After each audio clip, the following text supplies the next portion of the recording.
Era do Áudio.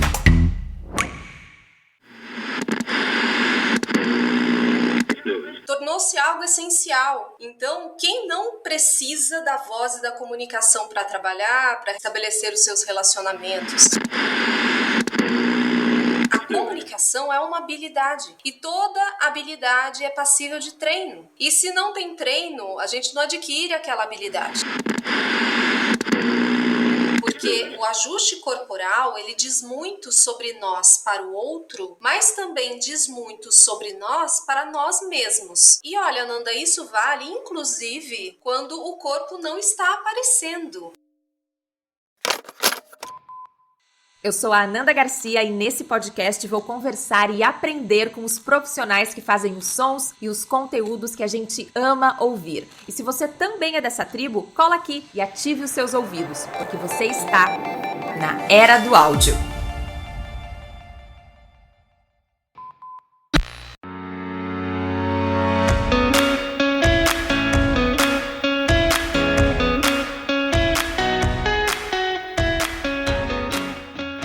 Hoje eu converso com a dona do maior canal de fonoaudiologia, comunicação e voz do Brasil. Ela é mestre e doutora em fonoaudiologia, mentora em comunicação humana e criadora do canal Cá Me Disse, em que ela ajuda milhares de pessoas a se comunicarem melhor. Camila Loyola, bem-vinda. Obrigada por estar aqui no nosso estúdio virtual. Ananda, muito obrigada pelo convite, especialmente para falar de um assunto que eu gosto tanto, que eu tenho tanto prazer, que é falar da voz, né, da comunicação, desse nosso poder de expressão. Então, muito obrigada. Imagina, um prazer. E desde que eu fiz o primeiro episódio desse podcast que eu falo, eu quero trazer aqui uma fonoaudióloga, e eu já estava acompanhando o teu canal já, não é de hoje, já faz bastante tempo. Inclusive, gostaria que tu falasse um pouco sobre o teu trabalho, né, e também sobre o teu canal, né, que tu produz muito conteúdo acerca desse tema no YouTube e também no Instagram. Perfeito, Ananda. O canal, o Cá Me Disse, ele tá completando esse mês, meus 7 aninhos aí de canal. É um projeto que eu tenho muito prazer em divulgar, em continuar com esses trabalhos, porque eu falo de algo que é da minha paixão, né? Que é trabalhar com voz, trabalhar com desenvolvimento pessoal nessa área de comunicação humana. E eu comecei de um jeito muito despretensioso, viu, Ananda? Falei,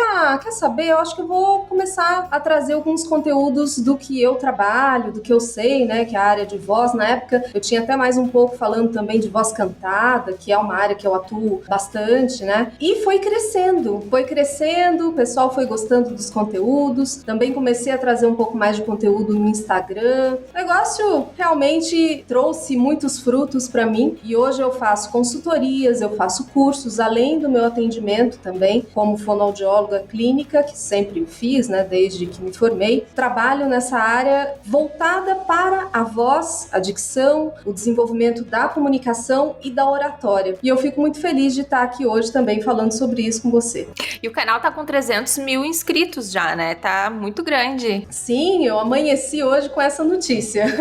Os teus seguidores, eles são de que áreas, assim? Quais são os profissionais que te acompanham hoje? Olha, eu percebo que eu tenho tanto esse público de profissionais da voz mesmo. Então, quais são os profissionais da voz? Cantores, atores, locutores, radialistas, vendedores, pessoas que trabalham com a voz de uma forma artística, outras pessoas que trabalham de uma forma mais profissional ali voltado para vendas, mas também, Ananda, é interessante, né, a gente perceber que a nossa comunicação tornou-se algo essencial. Então, quem não precisa da voz e da comunicação para trabalhar, para estabelecer os seus relacionamentos? Então, eu percebo que também pessoas que não estão diretamente relacionadas a essa área, né, os profissionais da voz, eles também acabam sendo seguidores aqui do canal, porque especialmente nos últimos anos, né, que a gente teve a pandemia, em que fomos impelidos a mudar, inclusive as nossas relações de trabalho no virtual, começou com muita demanda de videochamada, reunião em empresa, tudo por vídeo, e a comunicação das pessoas tornou algo essencial. Já era antes, mas acredito que de 2020 para cá isso ficou mais gritante na percepção das pessoas. Então eu percebo que também por essa questão da comunicação hoje estar em um outro patamar, é que outras pessoas antes nem pensavam em trabalhar com esse instrumento, hoje procuram esse auxílio e também também são, portanto, seguidores do canal. Legal. Eu nunca tinha parado pra pensar, mas eu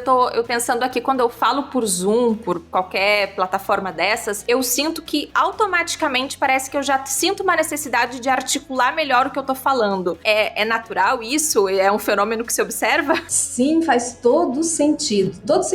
E não somente essa necessidade de articular mais, como também a questão do volume de voz. Pode perceber que abriu a câmera, a gente já tá querendo falar mais forte, porque a impressão que dá é que a pessoa tá lá no virtual, tá longe da gente, então esse espaço que a gente não enxerga, mas a voz ela ocupa esse espaço todo. Então uma das tendências que nós temos no virtual é aumentar o volume de voz, e muitas vezes é importante fazer isso também. Também trabalhar um pouco mais a dicção, articular mais as palavras para você se fazer ouvir, porque tem toda uma questão também da própria tecnologia. As relações do diálogo mudam, porque se você está numa conversa presencial, pode estar todo mundo falando ali ao mesmo tempo que a gente se entende. Agora, vai tentar fazer isso no Zoom, ninguém se entende. As pessoas foram obrigadas também a respeitar esse turno do diálogo. Um fala, o outro responde, o outro levanta a mãozinha lá no Zoom para poder falar. E eu percebi com esse tempo o quanto aumentou-se essa necessidade das pessoas trabalharem a própria comunicação, porque elas também começaram a se ver, né? E se ouvir. Começaram a perceber, puxa, a reunião fica gravada muitas vezes, aquela videochamada, a pessoa se vê durante a chamada. Na nossa conversação, na comunicação natural, a gente não fica se vendo. Então isso também trouxe para as pessoas uma autopercepção, um trabalho de autoconhecimento muito grande, o que fez com que elas percebessem a necessidade de aprimorar essa comunicação para as suas vidas. E aí eu não estou falando só do Zoom, para a vida mesmo, para todas as relações. Olha que interessante. É verdade, faz total sentido. Dessas pessoas que te acompanham, Camila, existe uma demanda assim que se sobrepõe? Existe uma demanda principal? É alguma necessidade, alguma dor assim do teu público que tu sente que é a número 1 ou então o top 5, assim, as coisas que as pessoas mais precisam de ajuda, principalmente nos seus trabalhos, mas também na sua comunicação assim da vida? Sim. Tem sim, Ananda. Se a gente for colocar em uma escala aí de prioridades, o que o pessoal mais chega pro canal aqui falando pra mim é: Camila, eu gostaria de falar com mais clareza. Esse, inclusive, foi o título, né? Foi o nome que eu dei pro primeiro curso virtual que eu fiz, Clareza na Fala, porque as pessoas sentem essa dificuldade de expressar aquilo que está dentro delas, né? Então eu penso de um jeito, na hora de falar eu me atropelo. E quando a gente fala em clareza na fala, nós temos várias razões aí para essa fala não estar clara. E uma delas é também o que o pessoal busca muito no canal, que são as dificuldades mais motoras mesmo, na dicção, na voz. Ah, Camila, eu falo muito baixinho, as pessoas não me ouvem, as pessoas me atropelam. Ou eu começo a falar, eu me enrolo toda, eu sinto que a minha articulação, a minha dicção tá muito travada. E também tem aquele pessoal que acaba misturando tudo, né? Tudo é a dicção, mas você vai ver, são outras questões relacionadas ao medo de falar em público, enfim. O campo é amplo, mas a queixa principal é justamente essa: como que eu posso me fazer ouvir de uma forma clara? Como que a minha mensagem pode chegar para o outro de forma que eu seja entendido, eu seja entendida, compreendida por essa pessoa? E aí temos muitos conteúdos no canal para poder tratar disso, né? A gente tem muito recurso de comunicação para trabalhar essa clareza na fala, tanto do ponto de vista motor, como também da organização das ideias, do verbal, do não verbal. A comunicação tem muitos parâmetros, né, pra gente trabalhar. Eu me pergunto, Camila, se, por exemplo, talvez não seja só a questão de articular melhor, mas às vezes uma questão até de linguagem corporal, uma questão de olhar, é um conjunto de coisas que formam essa comunicação mais clara, correto? Perfeito, exatamente isso, é um conjunto. Eu costumo dizer que as dificuldades de comunicação, de voz, elas são multifatoriais. Então, se chega uma pessoa e fala pra mim: olha, Camila, o meu problema é a minha dicção. Eu vou olhar pra isso e falar: bom, tudo bem, o que é da sua dicção? Tem algum som da sua fala que está distorcido? Por exemplo, aquela pessoa que fala thin, né, com a língua entre os dentes, o famoso ceceio. É isso? Será que é alguma organização de ideias que na hora de chegar para fazer esse motor não está acontecendo direito? Será que, como você disse, será que o meu não verbal, ele interfere negativamente no que eu trago para o outro? Porque às vezes a pessoa está falando uma coisa e o rosto dela, o corpo dela, o gesto, a expressão facial estão dizendo outras coisas. E aí começa a ter uma incongruência entre o que eu digo e aquilo que eu mostro. Porque muitas muitas vezes o nosso corpo fala antes da gente abrir a boca. Então o trabalho é interessante quando a gente junta tudo. Quando nós olhamos para esse ser humano como um todo, a forma como ele se comunica, como ele faz uso dessas ferramentas, e quando essa pessoa consegue fazer um bom uso, um equilíbrio de todas essas ferramentas, inclusive pode acontecer algo que é interessante. Pode ser que aquela pequena dificuldade de dicção, mesmo se ela não for totalmente sanada, aquilo começa a ficar menor. Você pode pensar em alguns grandes comunicadores, pessoas que se expressam bem em público, não necessariamente são as pessoas que têm as melhores vozes, que têm a dicção mais perfeita. Claro que isso é o que a gente busca, buscar esse aprimoramento da comunicação como um todo. Mas não é o único fator. A gente tem gente que tem alguma alteração de fala e que fala bem, se comunica, consegue se expressar com as pessoas, mas tudo isso é trabalhável também. A gente não precisa deixar a dificuldade ali debaixo do tapete, dá para trabalhar. Que tipo de exercícios, assim, uma pessoa que procura uma profissional de fono pode esperar, pode fazer quando quer falar de uma maneira mais articulada? Imagino que, como tu mesmo falou, né, muitas vezes é algo multidisciplinar, mas tu pode falar, assim, alguns exercícios ou algumas coisas que são recomendadas? Muito bem. Sobre essa questão do exercício, do treino, né, depende de cada caso, claro que a gente não vai pormenorizar todos aqui, mas de forma geral, o primeiro aspecto que eu oriento, que eu recomendo que a pessoa busque é se observar, se ver primeiro.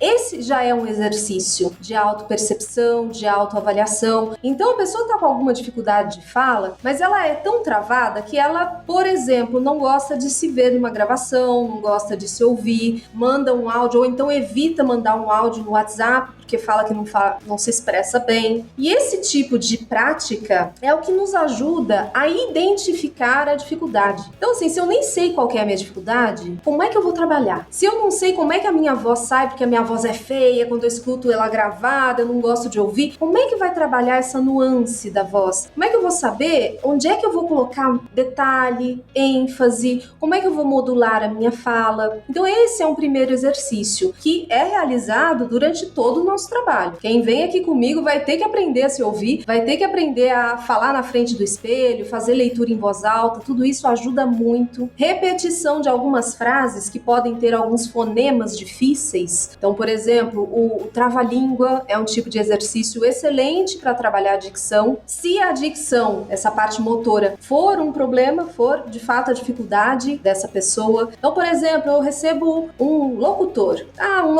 um radialista, que ele tem dificuldade quando ele vai falar no microfone, ele percebe que aquele S que ele traz tem muito ruído e ele está incomodado porque fica sibilando. A gente vai identificar. Bom, o que acontece? Como você realiza, locutor, o seu ponto articulatório do S? Porque é isso, todo som tem um lugar para acontecer na boca, nos nossos músculos, órgãos fonoarticulatórios. Então a gente vai avaliar. Como é que você está fazendo esse S? Essa língua está escapando? Está vindo para frente dos dentes? Está fazendo ruído? Você está prolongando muito esse S, está fazendo muita fricção, isso daqui está acontecendo? Vamos trabalhar essa respiração? Vamos trabalhar esse fluxo de ar para que esse S não tenha tanto ruído? Vamos reposicionar essa língua para que o ponto articulatório tenha uma melhor precisão? Então também, Ananda, tem todo esse trabalho da identificação, pensando no caso da dicção, desse lado mais motor, tem todo esse trabalho de identificar os pontos articulatórios, trabalhar a agilidade dessa musculatura, porque se a gente for parar para pensar, todos os sons que nós realizamos, eles são feitos por meio desses músculos da face, que é inclusive também foco do nosso trabalho aqui na fonoaudiologia, trabalhar a motricidade orofacial, além da voz. Então esses músculos, eles precisam ter um tônus adequado, eles precisam ter uma certa mobilidade. Se essa boca está muito flácida, se essa língua está ocupando muito espaço na boca, a pessoa vai ter uma dificuldade para falar, vai mudar o som da voz, né? Então tem todo um trabalho de posicionar esse músculo, de tonificar esse músculo, de dar agilidade, de dar ritmo na fala. A nossa fala tem um ritmo, a gente tem um reloginho interno quando a gente fala. Então, por exemplo, quando nós trabalhamos um trava-língua, ele vai abordar tudo isso, a agilidade, a mobilidade, o ponto articulatório, a consciência do ritmo. Se eu falo assim, por exemplo, um trava-língua que eu sempre falo porque ele é pequenininho, é fácil de lembrar, mas ele não é fácil de fazer, que é aquela frase: casa suja, chão sujo. Já conhece conhece esse, Ananda? Fala ele devagar primeiro, depois aumenta a velocidade. Nossa, já vai sair tudo errado. Casa suja. Aí, pronto. Casa suja, chão sujo. Aí, casa pronto. suja, chão sujo. Casa suja. Ok, desisto. Parei por aqui. Obrigada, pessoal. Essa foi a minha participação. Mas parece bobo, mas é difícil. E por que é difícil? Porque tem sons que são muito parecidos do ponto de vista da articulação, né? O S e o CH, ou o som de X. Então, casa suja. O J ali em seguida, né? Então, casa suja, chão sujo, casa suja, chão sujo. Então, quando você começa... tem muito treino, muitos anos falando casa suja, chão sujo. Sim. Então, a gente tem todo um trabalho de melhorar essa precisão. Se você for pensar de novo nesse exemplo que eu trouxe do locutor, o locutor, ele precisa ter muita precisão articulatória. Se for um locutor esportivo, se for uma rádio jovem, por exemplo, comercial, a própria locução desse indivíduo é mais acelerada, ele tem que falar mais rápido. E se eu falo mais rápido e não tenho essa coordenação dos músculos da minha face, eu vou atropelar para falar. Então exige também você ter essa noção da agilidade. Casa suja, chão sujo, casa suja, chão sujo. Ó, tô mexendo muito a minha boca, a minha língua, os pontos articulatórios estão precisos e é como se fosse uma academia mesmo, que a gente faz, só que pro nosso rosto, pra língua, pra boca, pros lábios. Isso me lembrou uma coisa que eu sempre falo quando eu falo inglês, que eu digo que eu tenho uma boca preguiçosa, porque a minha boca parece que não acompanha aquilo que eu quero falar na minha cabeça. Na cabeça eu tô com um pensamento fluido, mas quando eu falo fica esquisito, porque a boca não tá acostumada justamente a fazer aqueles sons, né? Ainda mais em outra língua. Então, ela também é um músculo que precisa ser trabalhado. Interessante. Exatamente, é isso mesmo. E o que você traz com relação à boca ser preguiçosa no estudo de línguas e tal, a gente leva para esse trabalho também, porque às vezes eu passo o trava-língua e aí a pessoa fala, isso aqui é fácil, e aí ela vai ler em voz baixa, lê baixinho, só lê assim. Bom, aí não tá trabalhando o motor,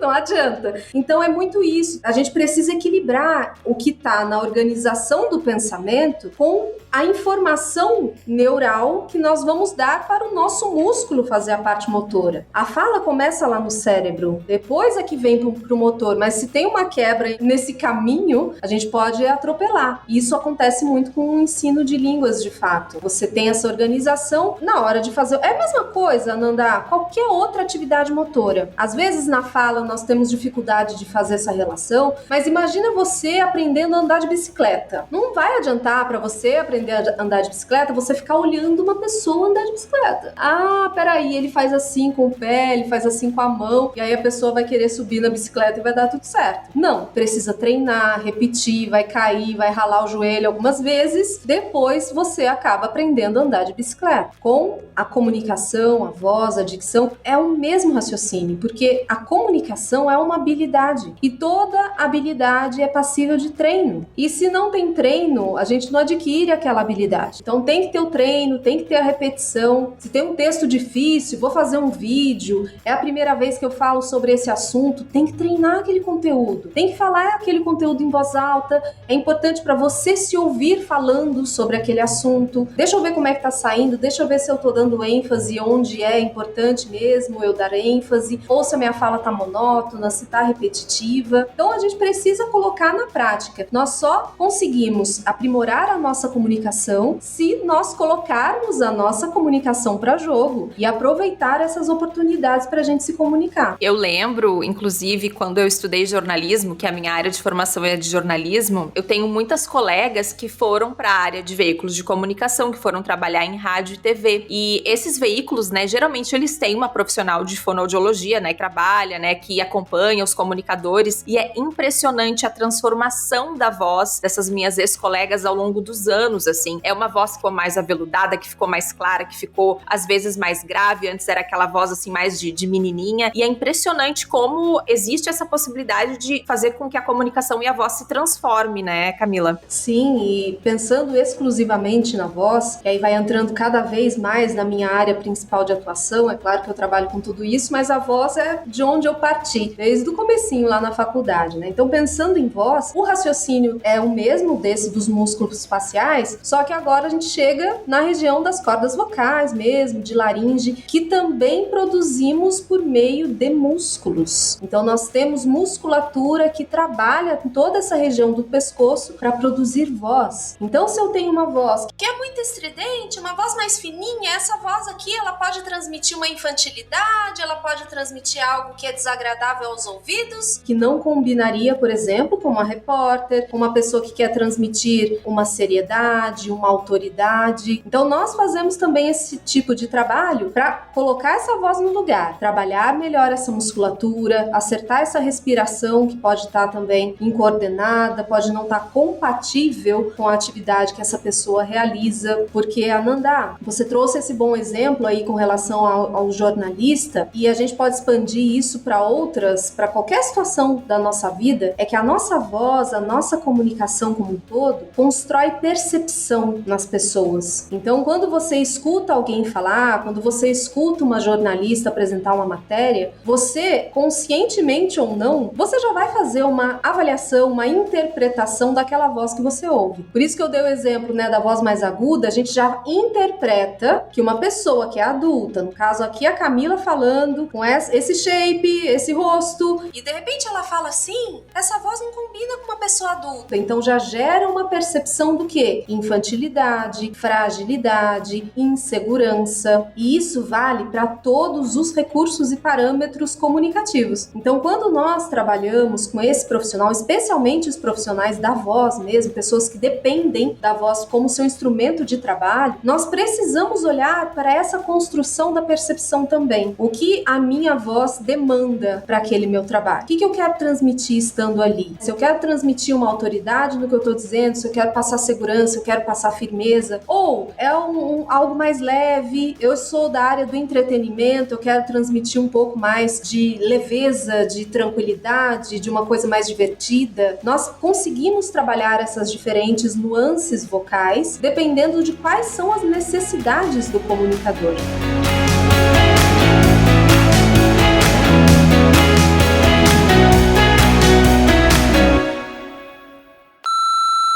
Eu tô interrompendo a entrevista bem rapidinho para te fazer um pedido muito importante. Se você tá gostando da Era do Áudio, vá ao seu aplicativo de podcast favorito e siga ou assine esse podcast. Essas coisas como deixar seu follow, deixar seu review são muito importantes pra gente. Assim, os aplicativos de podcast mostram esse programa para mais pessoas. Por exemplo, se você tá ouvindo pelo Spotify, além de seguir, pode também deixar umas estrelinhas lá pra gente. Obrigada por ajudar esse podcast a crescer.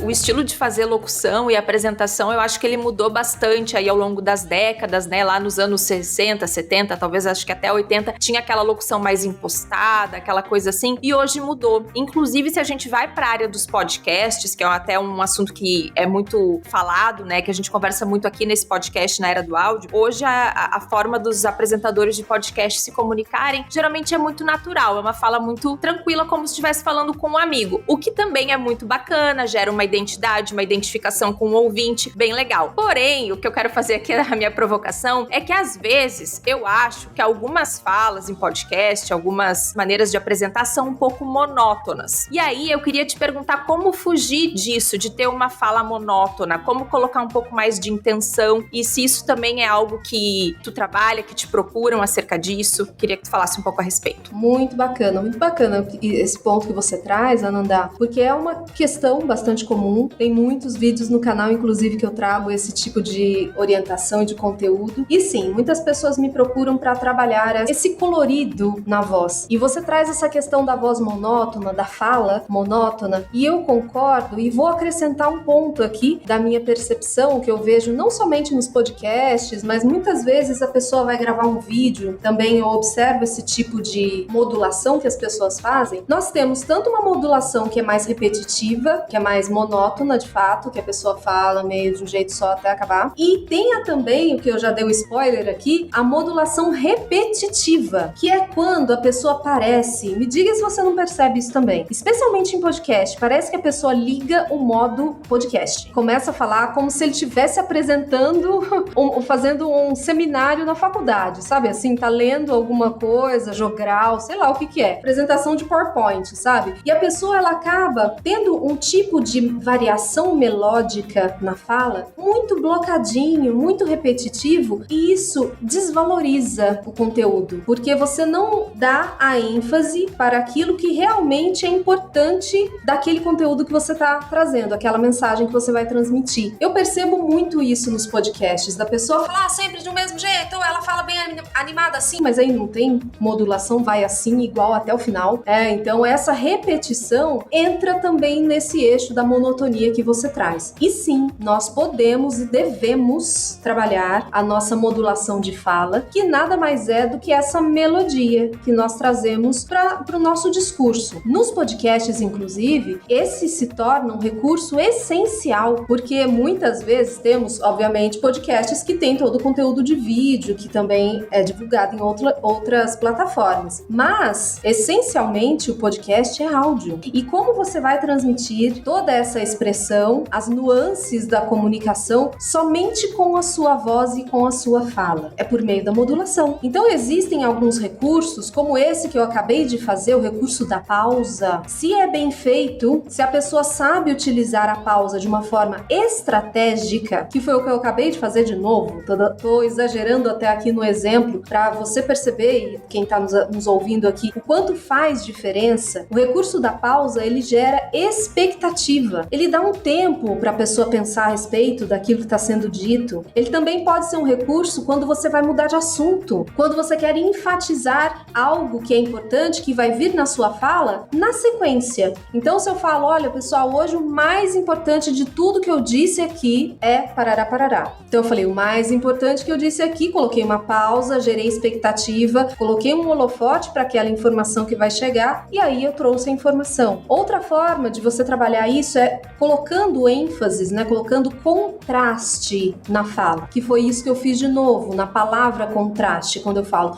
colocando contraste na fala. Aumentei um pouquinho, né? Subi um pouquinho meu tom de voz, falei a palavra contraste um pouco mais devagar do que o resto da minha fala, e assim eu tirei aquele pedacinho da minha fala do previsível. A modulação, ela trabalha com a imprevisibilidade. Quando a pessoa é monótona ou ela é repetitiva, a fala dela é previsível, porque ou ela não vai enfatizar nada, ou ela não vai dar valor para nada do que ela está dizendo, ou ela vai só enfatizar em momentos específicos da fala dela, e aí vai perder o valor, porque ficou igual do começo ao fim. É como se fosse, eu gosto de fazer essa relação, como se eu fosse falar os números do meu CPF. Aqui em São Paulo, a gente, na hora de comprar alguma coisa, pergunta, quer o CPF na nota? E aí a gente responde 046 410 tarará, tarará, tarará, tarará. Então tem gente que fala desse jeito e fala tudo igual e termina de falar assim. Isso é uma fala repetitiva, é uma modulação repetitiva que não está extraindo o valor que tem dentro daquela mensagem. E aí, para poder trabalhar esse tipo de parâmetro, é só você perceber na sua fala o que tem valor, o que eu quero que fique na cabeça das pessoas. Se eu quero trazer comunicação como algo importante, olha, eu coloquei o valor na palavra comunicação. Eu enfatizei, eu falei mais forte, eu falei mais silabado. Também é uma forma de mudar essa modulação. Então, olha, Nanda, tem vários recursos e eu digo mais, tô falando pra caramba aqui, mas já vou passar a bola pra você, mas só pra poder fechar esse ponto, é que nós já fazemos muito isso na nossa fala natural. Quando estamos mais espontâneos, conversando com as pessoas, a gente está empolgado, contando uma história, nós já temos isso, não é algo que eu vou sair exatamente do zero. O que acontece é que muitas vezes, para fazer um podcast, para fazer um vídeo, para fazer uns stories ali no Instagram, a pessoa engessa, ela pode ficar mais nervosa, ela pode ficar mais ansiosa diante da situação de falar em público, para um público que pode estar ali no momento ou pode estar depois, e ela acaba tirando um pouco da naturalidade. E aí a gente perde porque pode cair nessa monotonia ou nessa repetição. Eu não sei se eu ouvi um episódio teu ou se foi um vídeo no YouTube, mas agora eu tô lembrando em que tu até dava alguns exemplos de frases do dia a dia, que a gente coloca essa intenção. Não sei se era uma frase vamos ao cinema hoje ou algo do tipo, não lembro bem. Se tu puder dar alguns exemplos, assim, de como uma frase pode ter, dependendo da sua modulação, pode ter 3 intenções diferentes. Perfeito. Essa do cinema eu adoro fazer. Você deve ter visto em mais de um material meu. Ah, ok. Eu acabo ficando repetitiva porque é interessante. Nós utilizamos modulações no nosso dia a dia, primeiramente para gerar compreensão daquilo que nós dizemos. E aí, por isso que eu gosto de usar esse exemplo do cinema, porque eu poderia falar para você assim: Ananda, vamos ao cinema hoje? Olha a modulação. Nanana, nananana. Eu vou agudizando. Essa modulação é uma modulação de pergunta. Então, esse tipo de modulação a gente já realiza no nosso dia a dia para poder a pessoa entender se eu tô perguntando, se eu tô afirmando, se eu tô obrigando, né? Eu poderia falar: Ananda, você vai ao cinema hoje? Ananda, você vai ao cinema hoje? Ou, Ananda, você vai ao cinema hoje? Ananda, você vai ao cinema hoje? Olha, eu fiz 3 entonações diferentes, 3 modulações. Uma, eu te obriguei, você vai no cinema hoje, assunto encerrado. A outra, eu te perguntei, você vai ao cinema hoje? E a terceira, eu fiquei surpresa. Puxa, Ananda, meio de semana você vai ao cinema hoje, hein? Tá bom aí. Então, nós fazemos isso no nosso dia a dia. Nós também utilizamos esse tipo de modulação no dia a dia para demonstrar para o outro uma sensação, uma emoção. Não só se é pergunta, se é afirmação. Eu posso mostrar se eu tô feliz, se eu tô triste. E nós vemos muito isso também no telejornalismo, é legal de ver. É quando o apresentador, ele traz uma matéria mais triste, uma matéria mais empolgante. Ele não vai falar assim: morreu fulano de tal, morreu fulano de tal. Não tem jeito, vai estar feliz porque morreu fulano de tal? Não, ele vai fazer uma modulação descendente. Morreu fulano de tal. Pararararará. Se eu começar a falar: bom, começa hoje a maratona Rock in Rio. É algo legal, é a maratona Rock in Rio que começa legal. Começa hoje a maratona Rock in Rio. A menos que a pessoa não goste do Rock in Rio, não suporte, não queira saber desse negócio, né? Então, assim, a modulação não combina você fazer algo tão descendente que dá a impressão de que a pessoa tá triste, se o conteúdo da mensagem é algo alegre. Então, nós podemos fazer uso desse tipo de recurso, que é da modulação, também nas nossas locuções. Que tipo de intenção que eu quero deixar aqui na minha fala? Eu quero trazer esse conteúdo, mostrar que isso é algo mais empolgante? Ou é algo mais sério? É algo mais triste? Ah, não, Camila, não tem conteúdo emocional, então eu vou estar mais neutro. Neutralidade aqui na transmissão da mensagem, tudo bem também. E isso é treinável, né? Essa brincadeira que a gente fez aqui agora é uma forma de treinar. Então a pessoa pode pegar algumas frases, pode pegar alguns textos, o próprio texto da locução que ele for fazer. Deixa eu experimentar. Como é que fica com uma modulação mais ascendente? Como ficaria com essa modulação mais neutra? Como ficaria com uma modulação mais descendente? E qual é a percepção que eu tô gerando nas pessoas a partir dessas modulações? E Camila, queria falar um pouco contigo sobre algo que pelo menos me incomoda bastante na minha fala, que são os vícios de linguagem. Esse é um problema bem recorrente, né? Uma característica que eu acho que muita gente quer mudar na sua fala. Com certeza. Se você me trouxe antes, né, qual que era a demanda principal, eu falei que era clareza na fala, talvez a segunda demanda principal seja os vícios de linguagem, que eu recebo aqui no canal e no consultório também, nas minhas consultorias. De fato, nós temos aí alguns apoios, algumas muletas para nossa comunicação, que quando acontece de vez em quando, não vejo necessariamente como um problema. Você pode observar aqui na nossa conversa, nesse nosso papo, que o né, tá, o entendeu, algumas dessas palavrinhas, elas até apareceram. E não é problema, porque quando é de vez em quando, até na linguística tem um nome próprio para esses termos, que são os marcadores conversacionais. Então, quando eu falo assim para você: Ananda, a comunicação é muito importante para os nossos relacionamentos, né? Né? Esse né que veio aí, de vez em quando, ele é um marcador conversacional. É uma forma de eu trazer você pro meu discurso, pro meu diálogo. A gente tá interagindo, eu falo: nossa, tá muito quente hoje, né? Bem, agora tem pessoas, todo final de frase colocam um né. Todo final de frase colocam tá. Ou um outro tipo de apoio de linguagem ou vício é a pessoa, ela começa a falar: E ela coloca esses barulhinhos de hesitação durante a fala. E geralmente esses barulhinhos de hesitação, esses prolongamentos das vogais, às vezes prolonga final de palavra. Eu fui lá na casa da fulana. Não deixa o silêncio acontecer. Geralmente acontece isso quando nós temos medo do silêncio. Troca. Vamos trocar o por um momento de silêncio. Se você está fazendo esse é porque possivelmente você está pensando na informação que você vai dizer na sequência. E aí, como a gente morre de medo de ficar em silêncio, ficar aquele silêncio constrangedor, a gente coloca um ruído. É preenchimento de pausa isso. E dá para treinar também. A gente precisa primeiro identificar que faz, porque algumas pessoas nem percebem que faz, e depois começar a se policiar. Toda vez que vier a vontade de fazer um né, para a frase, repete a frase com uma modulação diferente, porque percebe o caso do né. Quando a gente coloca um né no final de frase, geralmente essa frase está fazendo uma modulação ascendente. Por quê? Porque quando eu coloco o né no final da frase, eu termino a frase perguntando. Eu não tô afirmando, eu tô perguntando. Uma coisa eu vou dizer pra você, Ananda, tá muito quente hoje. Ó, pararararararará. Modulação descendente, eu afirmei que tá quente. Agora se eu falar assim pra você, ai Ananda, tá muito quente hoje, né? Eu tô pedindo pra você uma confirmação. Eu não tô afirmando. Nossa, isso deve ser até algo que influencia na percepção que as pessoas têm de uma pessoa, na maneira como tu constrói uma certa autoridade, persuasão, todas aquelas coisas, né? Perfeita a sua colocação. Mas é isso mesmo. Agora que a gente falou do né, a gente vai ficar prestando atenção até o final dessa gravação. Sim. Mas muito bem, esse né foi super saudável, tudo certo.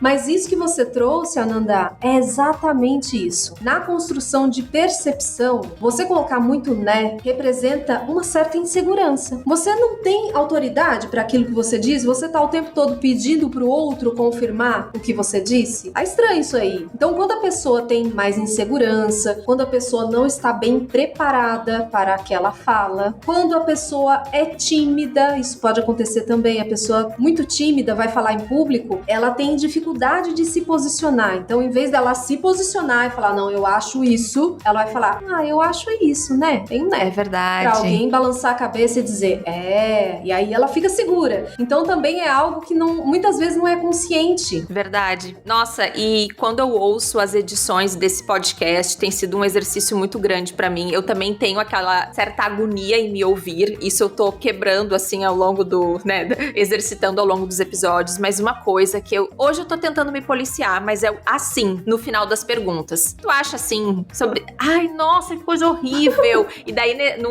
último episódio... assim é o novo tipo. Eu acho que deve ser, porque no último episódio que eu tava revisando, eu falei pra Jenny, que edita esse podcast, eu falei, Jenny, tenta cortar o máximo de assins que tu conseguir, porque eu não aguento mais me ouvir fazendo pergunta com assim. E, enfim, mas justamente se ouvir, eu acho que é muito bom pra gente tentar se ligar, né, e corrigir. Perfeito. E você sabe que assim, você fala meio trazendo do lado de cá. A gente replica. A gente replica. Nossos neurônios espelho aqui estão fazendo o papel deles. Mas muito bem. Acontece. O que eu quero trazer pra você é que acontece. Todo mundo tem uma palavrinha ou uma expressão ali do coração que a gente acaba muitas vezes utilizando como muleta. O primeiro ponto é identificar isso que você tá trazendo aqui pra gente hoje. Eu comecei a me ouvir e eu comecei a perceber que eu falo muito assim. O segundo passo é o que você também já faz, é começar a se policiar. Às vezes a pessoa, que não é de uma hora pra outra, então a pessoa começa a tomar consciência e de repente falou assim, já falei, mas você identificou que falou. Isso já é um passo. Uma forma também de você treinar isso no seu dia a dia, e aí não no podcast na real aqui, mas fora, no treinamento, é você simular uma situação. Então vou simular que eu tô gravando um podcast, vai na frente do espelho, começa a falar, e toda vez que aparecer a palavrinha que você está utilizando como muleta, fala não e começa a frase de novo. Fala não, começa a frase de novo. Porque vai chegar uma hora que o teu cérebro, ele vai falar, não, peraí, já não suporto mais essa mulher falar não toda vez que vem um assim. Deixa eu tirar esse assim da minha vida. Então, você, além de tomar consciência, você começa a se policiar e você começa a treinar a retirada dessa palavra na sua vida. Eu também já tive algumas palavras de estimação. O então, quando eu comecei a gravar conteúdo, então era assim, gente, o pesadelo na minha vida. Depois que eu tomei consciência, primeiro a gente faz isso, né? Começa a cortar na edição. Depois a gente fala assim, não, gente, chega de cortar na edição? Vamos também cortar da vida? E aí a gente começa a trabalhar isso de uma forma mais consciente.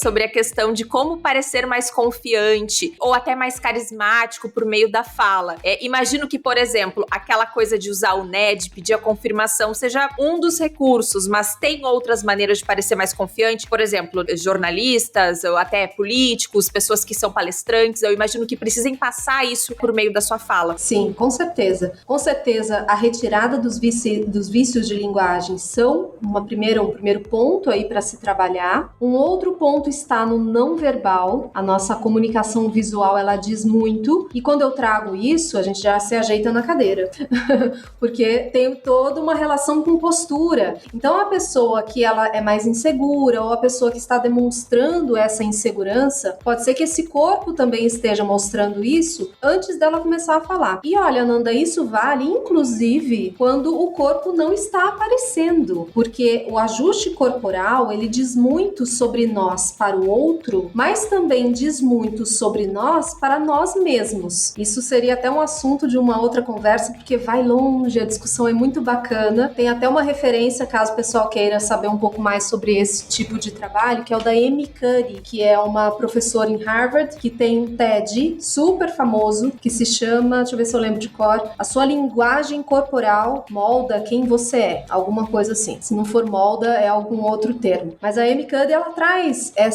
começou com uma pesquisa, ela já tem livro publicado, enfim, é um trabalho de alguns anos aí, em que ela fala que se você tem uma postura de derrota, você vai se ver derrotado, você vai olhar para aquela pessoa que tá ali no espelho e já vai ter problemas grandes aí com relação à autoestima, com relação à autoconfiança e tudo mais. Ao passo que se você assume uma postura, um peito mais aberto, ela até fala das poses de poder, né, que é a pose da Mulher Maravilha, que você coloca a mão na cintura, eleva um pouquinho o teu queixo e fala, tô aqui, eu sou o cara, eu sou a mina. Então trazer assim essa autopercepção da segurança que começa pelo corporal. Até os animais fazem isso, o reino animal, aqui não só o ser humano. Então é importantíssimo a gente trabalhar essa postura para gerar confiança. Outro ponto é o volume da voz. Pessoa que fala muito baixinho, que fala com a cabeça baixa, que não articula bem as palavras. Então, sair do volume da voz e já vim de novo para a dicção, porque nesse caso da confiança, a dicção faz toda a diferença. Uma coisa é eu dizer assim, olá pessoal, eu sou Camila Loyola, eu sou fonoaudióloga, eu trabalho com a comunicação humana. Agora, muito bem, falei de um jeito. Agora, se eu não articular muito bem, se eu tirar a precisão da minha dicção, eu vou falar, olá pessoal, eu sou Camila Loyola, eu sou fonoaudióloga, eu trabalho com a comunicação humana. Então, a impressão que se dá, e até isso é no visual também, é que aquela pessoa tá até com medo de se apresentar. Eu tô com medo de dizer que eu tenho essa formação aqui na minha vida. Quando você articula bem as palavras, você gera a percepção para o outro de que você está certo daquilo que você diz. Porque você não tem medo de falar aquilo que você vai dizer. Então isso, associado a um volume de voz adequado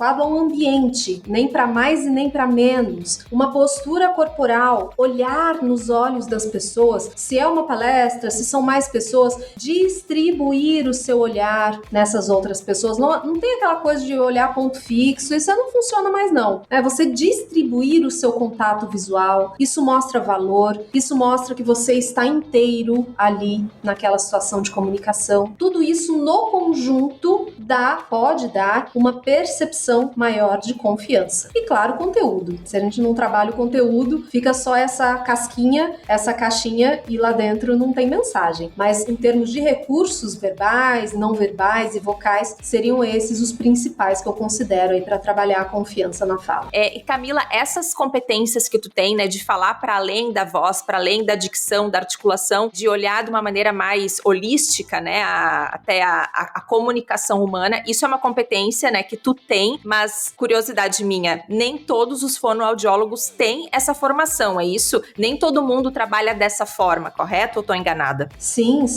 A fonoaudiologia, Ananda, é uma área bem ampla. De forma geral, nós trabalhamos com a comunicação humana, de fato. Nós somos profissionais da área da saúde e também da educação, mas nós nascemos aí na área da saúde e trabalhamos a pesquisa, a prevenção, a avaliação, diagnóstico, terapia, voltado para os distúrbios da comunicação. Se nós formos pormenorizar isso, nós temos não somente essa área de voz, de dicção, né, de fala, como também temos linguagem oral e escrita, nós temos a audição, que também é da competência do fonoaudiólogo, nós temos toda essa parte escolar, porque o fonoaudiólogo também atua em todos os ciclos de vida, desde o recém-nascido, lá na amamentação, que é também uma área nossa de atuação, até lá no finalzinho da vida com o idoso, aquela pessoa que tem dificuldade de deglutição, enfim, são muitas áreas, aqui eu estou citando apenas algumas. E dentro da área da voz e da motricidade, nós também temos alguns direcionamentos. No meu caso, eu acabei indo mais para esse lado porque eu também trabalho com a oratória. Não é todo profissional que é especialista em voz que trabalha com oratória, mas também não é todo profissional que trabalha com oratória que é fonoaudiólogo. Nós temos aí trabalho de oratória, temos excelentes profissionais que trabalham com isso, né? A gente pode pegar jornalistas, palestrantes, não é uma área que a gente pega e que é só nossa, mas aqui a diferença, no caso da minha forma de trabalhar e da minha competência para esse trabalho, é que eu também tenho toda essa formação da fisiologia, da anatomia desse corpo que atua para trabalhar com a oratória e a comunicação. Então, o que aconteceu foi que eu acabei estudando e entrando mais nessas áreas, e esse é o campo meu de trabalho hoje, a voz, a motricidade orofacial, toda essa parte de comunicação voltado para habilidades comunicativas mesmo, para essas competências. Camila, tá sendo ótima essa conversa, tá sendo muito boa, e pra gente encerrar, já que a gente tá indo pros finalmente, eu queria que tu deixasse aí alguma dica, fizesse algum exercício, algum desafio pra gente que tá ouvindo. Maravilha, falou em desafio, é comigo mesmo. Vamos lá, então, eu vou propor um desafio para quem está nos ouvindo aqui nesse podcast hoje, que é um desafio de dicção. Eu, inclusive, tenho muitos materiais com relação a isso lá no meu canal. Tem um quadro que se chama Destrava, que é só de exercício para destravar a dicção. Aqui eu vou dar uma palhinha de um que eu não sei se você vai achar fácil, vai achar médio, vai achar difícil, mas lá no canal vai ter com vários níveis também, aí a pessoa pode continuar o treino. Eu trago aqui hoje um tipo de treino articulatório que vai explorar e vai aprimorar justamente esses principais aspectos para a gente ter maior precisão na nossa dicção e na nossa fala, para poder mobilizar mesmo, movimentar melhor esses músculos da fala, para que a pessoa tenha mais clareza e tudo aquilo que a gente conversou. Então, o nome desses grupos de sons que eu vou trazer aqui, o nome que a gente dá mais técnico, são as diadococinesias orais. Só o nome já parece um trava-língua, né? Exatamente. Mas enfim, diadococinesia é essa habilidade de fazer um movimento repetidamente de forma ágil, de forma rápida. Então, as diadococinesias orais são treinos com alguns fonemas que, quando a gente junta esses fonemas, a coisa fica meio difícil e a gente treina essa agilidade. O primeiro deles, vou falar devagar, e aí a gente vai aumentar a velocidade, porque devagar é muito fácil. É um assim, ó. É lara-ra, lara-ra, lara-ra, lara-ra. Lara-ra. Agora lara-ra. Lara-ra. Percebe que, ó, quando você faz lara-ra, a gente mexe bastante a língua vai pra cima, a língua vai pra baixo, a gente tem que abrir bastante a boca, que agora nós vamos fazer todas as vogais. Então é lara-ra, leré-ré, liri-ri, loró-ró, luruhu. Ok, minha vez então. Tá. Vai. Lara-ra, leré-ré, liri-ri, loró-ró, luruhu. Isso, agora rápido. Lara-ra, leré-ré, liri-ri, loró-ró, luruhu. Lara-ra, leré-ré, liri-ri, loró-ró, luruhu. Opa, quase. Só faltou um ali. Lara-ra, leré-ré. Lara-ra, leré-ré, liri-ri, loró-ró, luruhu. Aê, Nanda, boa. Já ficou fácil? Ficou fácil, então eu vou dificultar. Vamos lá.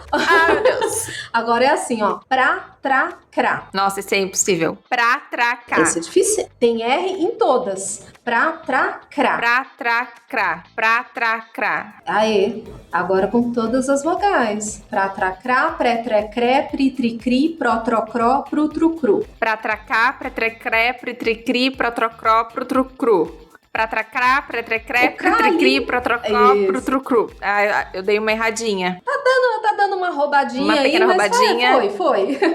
Nossa, eu achei esse bem mais difícil que o primeiro. Ele é por causa do R. E o R, esse R fraco, que é o que a gente fala, né, que é do encontro consonantal, ele é um problema para muitas pessoas. Então, olha, quem tem dificuldade de dicção, para lá na frente do espelho e faça em todas as velocidades, com ritmo, porque aí a gente vai juntando tudo, e isso ajuda a soltar a musculatura. Você pode observar, Ananda, próximo episódio que você for gravar, faz o pratracrá antes de gravar, e você vai ver como que a tua boca, ó, vai ficar facinho de falar qualquer som. Pratracrá, pretrecré, pritricri, protrocró, prutrucru. Aí a gente vai ganhando agilidade. Desafio pro pessoal. Excelente. Então, antes de fazer as gravações, eu sempre tento fazer alguma coisa, mas eu não tenho não conheço muitos exercícios. Eu vou nos teus vídeos e vou procurar exercícios do quadro de Strava. Vai ser ótimo. Maravilha. Depois me conta o que foi que você achou. Ainda mais que eu tenho a boca preguiçosa. Ah lá. Faz lá no inglês, você vai ver que a tua boca vai embora a preguiça. Que ótimo. Ai, Camila, muito obrigada. Eu adorei ter a tua presença aqui. Foi um ótimo episódio. E gostaria que tu falasse aí das tuas redes, teu canal, teus projetos, teus cursos, como as pessoas te encontram por aí. Muito bem, Ananda. Eu que agradeço. Foi muito divertido. Bom poder compartilhar, contribuir aqui com você, com esse teu podcast. Os conteúdos foi muito bacana. Bom, para me encontrar é fácil. É Camedice. Camedice no Instagram, Camedice no YouTube, Camedice no Twitter. Onde você digitar ou Camila Loyola ou Camedice, você me encontra. E a Loyola com I, que o pessoal costuma colocar com Y. É com I mesmo, o jeito mais simples que você achar para escrever o meu nome, você me encontra. Atualmente eu estou fazendo esse trabalho de consultoria, de assessoria, atendimento, não é só de aprimoramento da comunicação, mas também de reabilitação. Faço isso presencialmente, mas principalmente agora, inclusive com pandemia, né? Principalmente online. Então é possível fazer os atendimentos aí à distância, sem problema algum, por meio de sessões. Eu tenho sim os meus cursos que, por enquanto, eles estão assim, não vou dizer que tá na geladeira não, tá em construção. Eu fiz um primeiro curso, só que ele tá com vaga fechada e agora estou na fase de produção dos novos cursos voltados para comunicação, voltados para essa área de voz e oratória, e acredito que no segundo semestre devam aparecer novidades aí. E eu espero poder encontrar aí pessoas por meio do seu podcast, pessoas novas pra gente poder trocar ideias sobre a nossa voz e a nossa comunicação. Muito obrigada. Obrigada Tu também tá com podcast, né, Camila? Também. Sim, eu tô com meu podcast. Meu podcast bebê, ele se chama OiêCast. Também é um conteúdo exclusivo. Por enquanto eu tô fazendo exclusivo lá no podcast. Logo mais eu vou juntar todo mundo, né, todas as minhas redes. Mas lá no OiêCast eu trago episódios de forma quinzenal, às quartas-feiras. Também com conteúdos voltados para voz, comunicação, a qualidade dos relacionamentos interpessoais. Então a gente expande até um pouco mais a discussão lá no podcast. Bacana. Obrigada, Camila, e até a próxima. Sucesso nos teus projetos. Obrigada. Tchau, tchau.